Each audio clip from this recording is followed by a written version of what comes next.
당신의 마음을 두드리는 이야기. 구독과 좋아요, 알림 설정은 언제나 무료입니다. 잠든 줄 알았는데 그 순간 감옥보다 더 깊은 수치심이 저를 덮쳤습니다. 갑자기 제 몸에 닿는 손길, 말도 없이 이불 아래로 들어오는 손.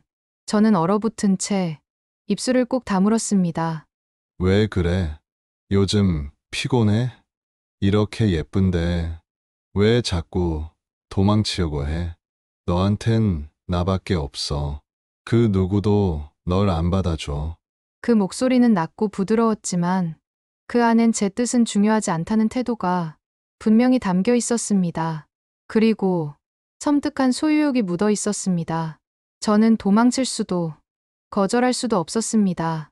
아니, 그럴 수 없다는 걸 이미 알고 있었습니다. 그리고 그날 밤, 그 사람은 끝내 제 모든 것을 넘었습니다. 그날을 마지막으로 저는 완전히 부서졌습니다. 하지만 그건 끝이 아니었습니다. 그의 진짜 얼굴은 그제야 드러나기 시작했으니까요. 2부. 그 남자의 마지막 연기. 곧 이어집니다. 그가 잠시 등을 돌린 사이 저는 이불을 끌어올려 온몸을 덮었습니다. 차가운 침묵 속에서 제 눈에 눈물이 고였습니다. 이 집은 더 이상 부부의 공간이 아닌 나를 가두는 밀실 같았습니다. 아침이 되자 그는 언제나처럼 태연하게 일어났습니다. 오늘은 나 늦어 점심 먹고 나갈게. 그러곤 욕실로 들어갔고 문이 닫히는 순간 저는 조용히 침대에서 일어났습니다. 그리고 저는 거실과 부엌, 작업실 구석구석을 둘러보기 시작했습니다. 보이지 않는 곳마다 그의 감시가 숨어 있었습니다. 작은 렌즈, 녹음기, 움직임을 감지하는 장치. 그제야 모든 게 설명됐습니다. 왜 제가 전화를 끊고 나면 그는 무슨 얘기를 했는지 묻지도 않고 그저 웃기만 했는지, 왜 제가 외출하고 돌아오면 무엇을 입었는지, 어디를 다녀왔는지를 말하지 않아도 알고 있었는지. 그는 단순히 의심한 게 아니라 이미 제 일거수일투족을 통제하고 있었던 겁니다. 저는 조용히 거실로 나와 소파에 앉았습니다. 눈앞이 흐려졌습니다. 더는 이대로 살 수 없었습니다.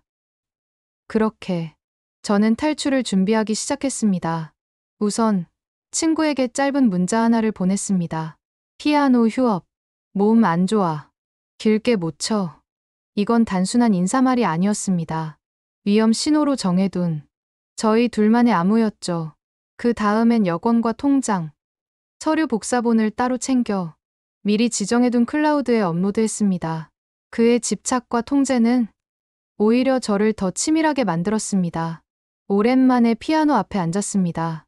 하지만 손끝은 떨리고 눈은 건반을 제대로 바라보지 못했습니다. 그렇게 멈춰진 손으로 흐르는 눈물을 닦았습니다. 저는 그날부터 조용히, 그러나 확실하게 그의 눈을 벗어날 탈출구를 만들어가고 있었습니다. 며칠간은 조용했습니다.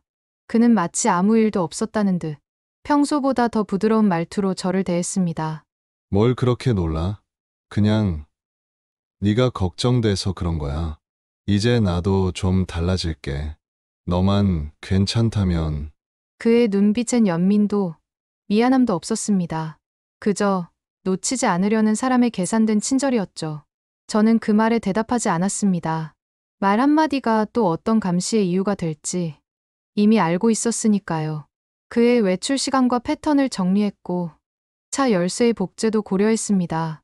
그가 자주 숨기는 작은 금고의 비밀번호를 거울을 닦다 얼핏 본 손동작으로 유추했고 그 안에 있는 봉투엔 누군가의 여권과 다른 이름으로 된 계좌 카드, 다량의 현금이 들어 있었습니다. 그 봉투를 다시 조심스레 제자리에 넣으며 저는 생각했습니다. 이 사람은 내가 아는 사람이 아니야. 그는 여전히 아침이면 저보다 먼저 일어나 커피를 내리고 신문을 챙겨놓고 제가 좋아하던 블루베리 잼을 식탁 위에 올려뒀습니다. 하지만 이제 그 모든 것이 더 이상 다정하게 느껴지지 않았습니다. 오히려 모조리 시선처럼 느껴졌습니다. 그가 바라보는 모든 것이, 그가 준비한 모든 것이 나를 위한 게 아니라 나를 붙잡기 위한 장치라는 걸 저는 너무 늦게 알아버린 겁니다. 그날 밤, 문득 거실 조명을 꺼두고 핸드폰 화면을 켜 확인했습니다. 배터리 사용량, 통화 2시간 43분. 저는 오늘 하루 그 누구와도 통화한 적이 없었습니다.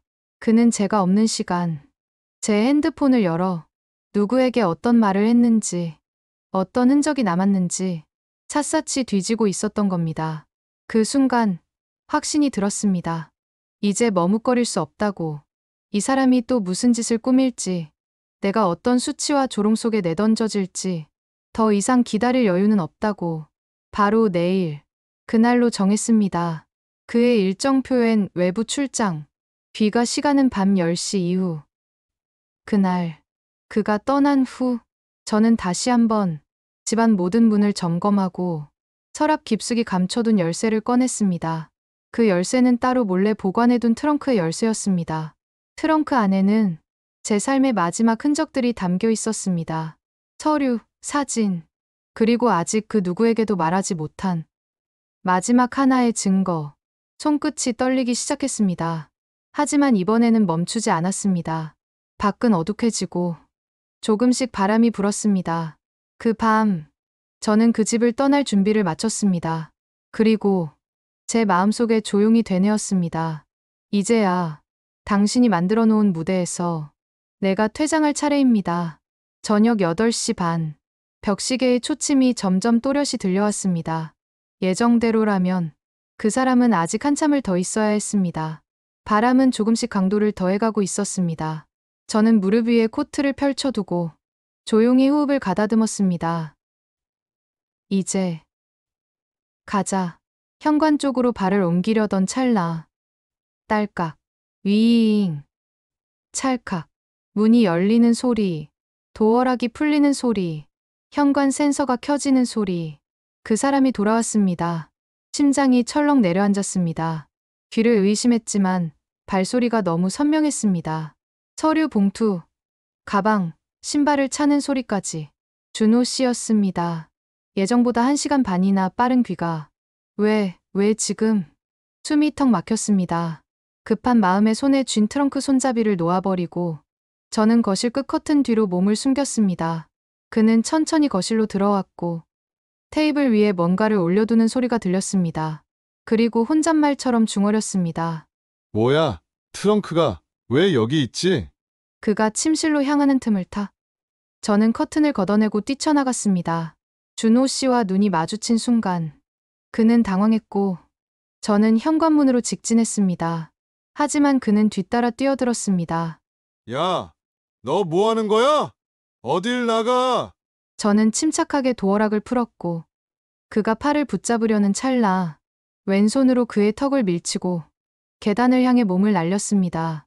엘리베이터는 멈춰 있었고 저는 계단을 내려가기 시작했습니다. 준호 씨의 외마디 고함, 그리고 발소리, 점점 가까워졌습니다. 야, 너 진짜 이러고도 괜찮을 줄 알아? 너 미쳤어? 저는 1층까지 내달렸습니다. 밖은 여전히 바람이 불었고 비까지 내리기 시작했습니다. 맨발로 뛰쳐나온 아스팔트 위, 발바닥이 아렸지만 멈출 수 없었습니다.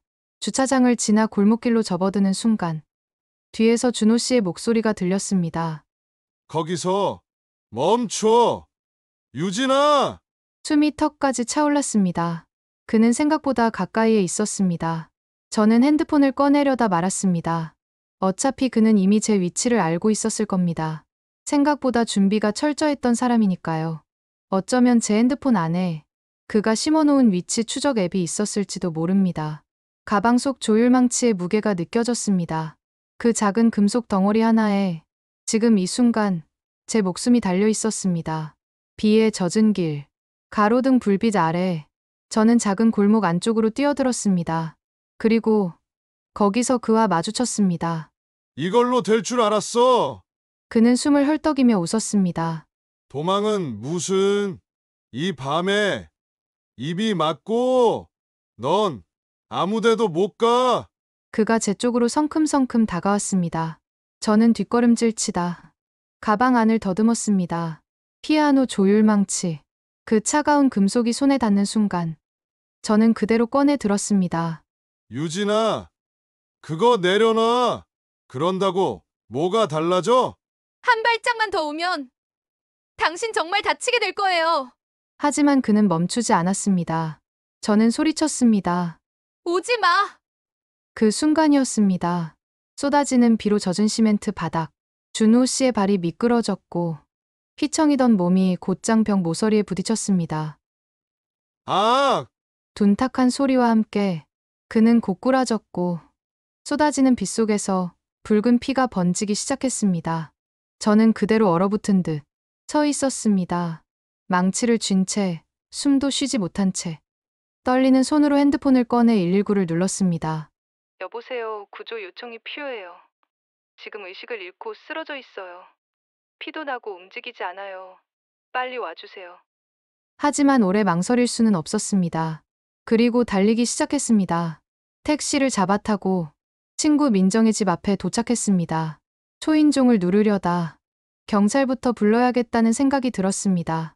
핸드폰을 꺼내 손이 떨리는 채로 112번을 눌렀습니다. 여보세요. 사고가 났어요.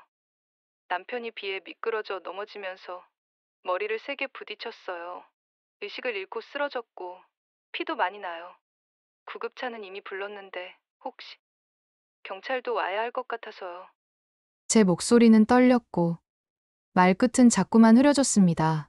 주소는 서울 은평구 불광로 5가길 동광빌입니다. 친구 집인데 제가 너무 놀라서 일단 여기까지 도망쳐 나왔어요. 전화가 끝나고 나서야 민정의 집 초인종을 눌렀습니다. 민정이 문을 열어주었을 때 저는 온몸이 젖은 채 바닥에 털썩 주저앉았습니다. 민정이 놀라 부축했고 저는 벽에 기대어 숨을 고르다 가방 안쪽 주머니를 더듬어 망치를 확인했을 때 그제야 현실이 또렷하게 밀려들어왔습니다. 나 이걸 들고 있었어. 나 쓰진 않았어. 민정아. 민정이는 말없이 수건을 내밀었습니다. 그리고 아주 작고 단단한 목소리로 말했습니다. 괜찮아. 이제 여기 있으니까. 나랑 같이 정리하자. 젖은 머리카락과 손등을 닦는 사이 현관 쪽에서 다시 초인종이 울렸습니다. 띵동. 저는 얼어붙은 눈으로 민정을 바라봤습니다. 민정이 조심스럽게 인터폰을 눌렀고 낯선 남성의 목소리가 들려왔습니다. 은평경찰서입니다. 이 주소로 신고 접수돼서 확인차 방문했습니다.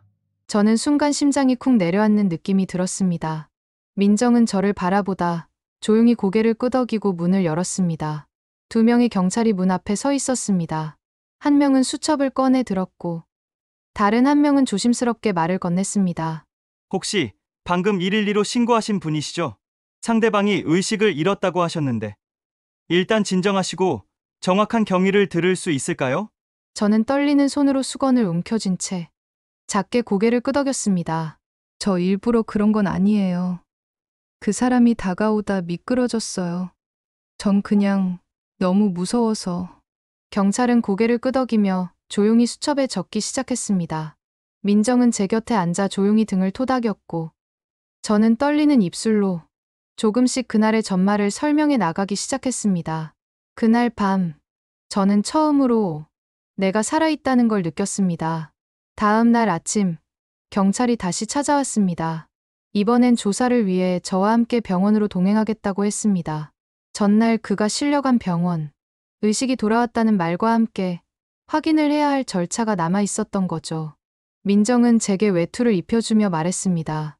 무조건 흔들리지 마. 경찰이 보는 앞에서도 네가 피해자라는 걸 잊지 마. 경찰 차량에 타고 병원으로 향했습니다. 창밖의 풍경은 흐렸고 제 속은 묘하게 차가웠습니다. 밤새 한숨도 자지 못했지만 정신은 이상하리만치 또렷했습니다. 그리고 이상하게 불안감보다 확신이 앞섰습니다. 병원에 도착했을 때 준호 씨는 휠체어에 앉아 있었습니다. 머리에 붕대를 감고 있었고 팔에도 보호대를 하고 있었습니다. 표정은 멍했고 제 얼굴을 보며 고개를 갸웃했습니다. 마치 낯선 사람을 보는 듯한 시선으로 절 바라보더군요. 누구시죠? 그 목소리. 저는 숨을 멈췄습니다. 경찰이 조심스럽게 물었습니다. 이분 기억하시겠어요? 어제 사건 당시 함께 있었던 분입니다. 그는 고개를 천천히 저었습니다. 죄송한데 아무것도 기억이 안 납니다. 머리가 너무 아프고 저 이분 정말 처음 뵙는 것 같아요. 말을 마친 뒤 살짝 눈을 감으며 고개를 돌렸습니다. 그리고 그 순간 저는 아주 미세하게 떨리는 입꼬리를 봤습니다. 의사의 시선이 멀어지는 순간 주먹을 조이는 손가락 마디도요. 기억 상실. 저 사람이 지금 연기를 하고 있는 겁니다. 경찰은 의사에게 경과를 물었고 의사는 조심스레 답했습니다. 뇌진탕으로 인한 일시적 기억 소실 가능성이 있습니다. 환자가 자극에 예민할 수 있으니 당분간 안정이 필요합니다. 하지만 저는 알 수 있었습니다. 그건 연기였습니다. 마치 준비라도 한 듯 완벽한 시나리오.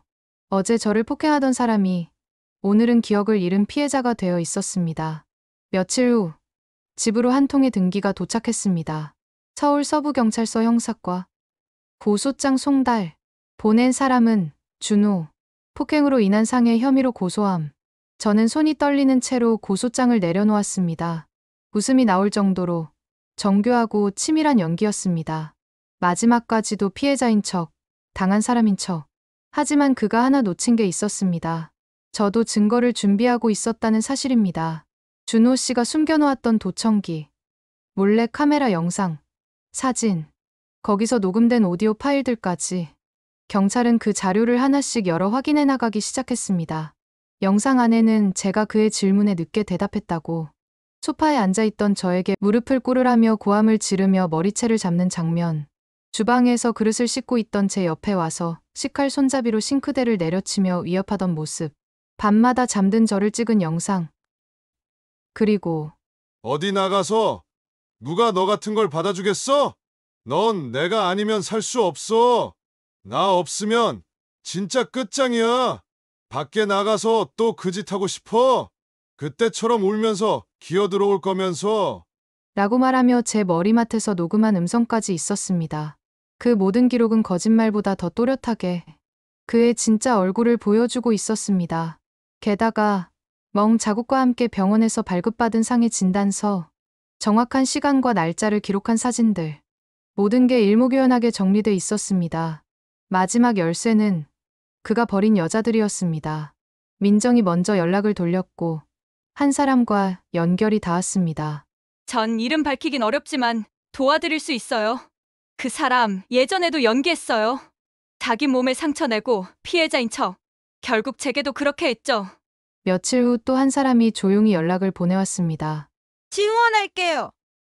이번엔 그 사람에게 책임을 지우고 싶어요. 내가 도망친 그날 이후로 아직도 제 안에 남아있거든요.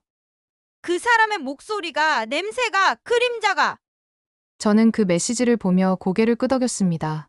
이번엔 끝까지 가겠다고. 법정 안은 무거운 침묵 속에 시작됐습니다. 저는 피고인석을 바라보지 않았고 준호 씨는 여전히 멍한 표정으로 고개를 떨군 채 앉아 있었습니다. 재판부는 먼저 증거 목록을 확인했습니다. 카페 CCTV 영상, 도청기 사진, 녹음 파일, 병원 진단서, 그리고 무엇보다도 준호 씨가 수년간 복용한 정신과 약물 내역과 진료 기록이 핵심 증거로 제출되었습니다.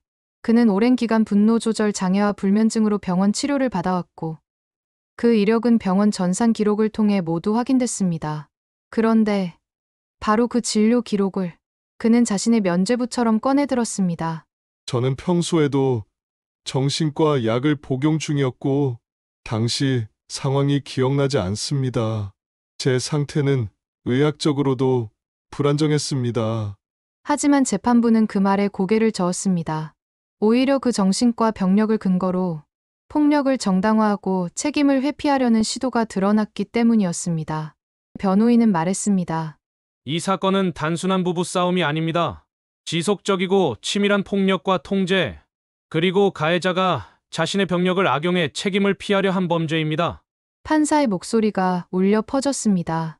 피고인 최준호, 일어나십시오. 준호는 여전히 무표정한 얼굴로 일어섰고 그 옆에는 그의 변호인이 눈빛을 가다듬고 있었습니다. 판사는 판결문을 읽기 시작했습니다. 피고인은 피해자 유진을 상대로 장기간에 걸쳐 지속적이고 계획적인 폭력을 가했습니다. 피해자의 진술과 제출된 증거, 병원 기록, 영상 자료, 녹음 파일, 도청기기, 고소장, 진단서 등은 모두 이 범죄가 단순한 다툼이 아닌 의도적이고 반복적인 가정폭력임을 입증합니다. 특히 본 재판부는 피고인이 신경안정제를 오랜 기간 복용해온 점은 인정하나 사고 이후 보인 행위는 단순한 기억장애로는 설명할 수 없는 점에 주목합니다. 판사는 잠시 시선을 멈춘 뒤 다시 천천히 입을 열었습니다. 피고인은 사고 이후의 혼란스러운 기억을 방패처럼 내세우며 자신에게 불리한 순간만을 선택적으로 회피했습니다. 이는 오히려 본인의 책임을 회피하려는 의도적 태도로 판단됩니다. 더욱이 피고인은 피해자와 공동거주 중임을 악용해 불법 감시 장비를 설치하고 피해자의 사생활을 지속적으로 침해했으며 이는 도청 및 불법감 청죄에 해당하며 피해자를 극도의 공포에 몰아넣은 중대한 범죄입니다. 재판부는 마지막으로 양형 이유를 밝혔습니다. 피고인은 재판 내내 자신의 행위에 대한 뚜렷한 반성과 책임 있는 태도를 보이지 않았으며 정신질환을 주장하며 처벌을 회피하려는 시도를 반복하였습니다. 하지만 피고인이 사고 후 일정 기간 기억 혼란 증세를 보였고 과거 분노 조절 장애로 치료를 받아온 점, 현 단계에서 약물 치료를 병행 중인 점을 고려하였습니다. 이 모든 정황을 종합하여 징역 2년 6개월에 처한다. 다만 이를 3년간 유예하고 보호관찰과 정신과적 치료 명령을 병고한다. 법정은 순간 정적에 잠겼다가 곧 작은 웅성거림으로 물들었습니다. 준호 씨는 눈을 깜빡이며 자리에 앉았습니다. 그의 변호사는 조용히 고개를 숙였고 저는 눈을 감았습니다. 숨을 깊이 들이쉬고 길게 내쉬었습니다. 그리고 천천히, 아주 천천히 일어섰습니다. 법정 밖으로 나가는 그 발걸음은 마치 그동안의 모든 무게를 조금씩 내려놓는 첫걸음 같았습니다. 밤이면 여전히 악몽이 찾아왔습니다. 법정에서 그를 마주한 날 이후 저는 몇 번이나 베개를 적시며 눈을 떴고 몸 여기저기서 스멀스멀 통증이 되살아났습니다. 하지만 저는 도망치지 않기로 했습니다. 심리상담실 문을 두드렸고 다시 피아노 앞에 앉았습니다. 지친 손끝으로 건반을 하나하나 눌러가며 저는 제 안의 상처를 꺼내보기 시작했습니다. 시간이 조금 흐른 뒤 작은 골목 어귀에 조그만 카페를 열게 되었습니다. 낮에는 커피향 가득한 공간이었고 저녁이 되면 같은 아픔을 겪은 여성들과 조용히 이야기를 나누는 모임이 열렸습니다. 우리는 말없이 음악을 듣기도 하고 기억을 꺼내 울기도 했습니다. 누구도 그만 좀 잊으라는 말은 하지 않았고 저는 그 공간에서 처음으로 혼자가 아니구나라는 위로를 배웠습니다. 가끔 누군가 제게 묻습니다. 황혼에 다시 사랑을 시작해도 될까요? 그럴 때면 저는 조심스럽게 말합니다. 상대방의 가족 관계는 어떤지, 평판이나 생활 습관, 약물 복용 여부는 어떤지, 데이트 기간은 충분했는지, 재산 관계는 투명하게 정리했는지를 꼭 확인하라고요. 사랑보다 더 중요한 건 자신의 삶을 지키는 일이라는 걸 저는 이제야 깨달았습니다. 그리고 이 영상을 보시는 분들께 꼭 전하고 싶은 말이 있습니다. 혹시라도 저처럼 비슷한 상황에 놓여 있다면 제발 혼자 견디지 마세요. 여성 긴급전화 1366번은 언제든 당신의 손을 잡아줄 겁니다. 참는다고 해결되지 않습니다. 조용히, 단단히 말하세요. 당신의 삶은 그렇게 사라져도 되는 게 아니라고요. 이제야 저는 저를 다시 껴안아줍니다. 한참을 떠돌다 돌아온 사람처럼 조용히 제 이름을 불러줍니다. 유진아, 괜찮아. 정말 수고했어. 구독과 좋아요는 이 작은 이야기들이 계속될 수 있는 큰 힘이 됩니다.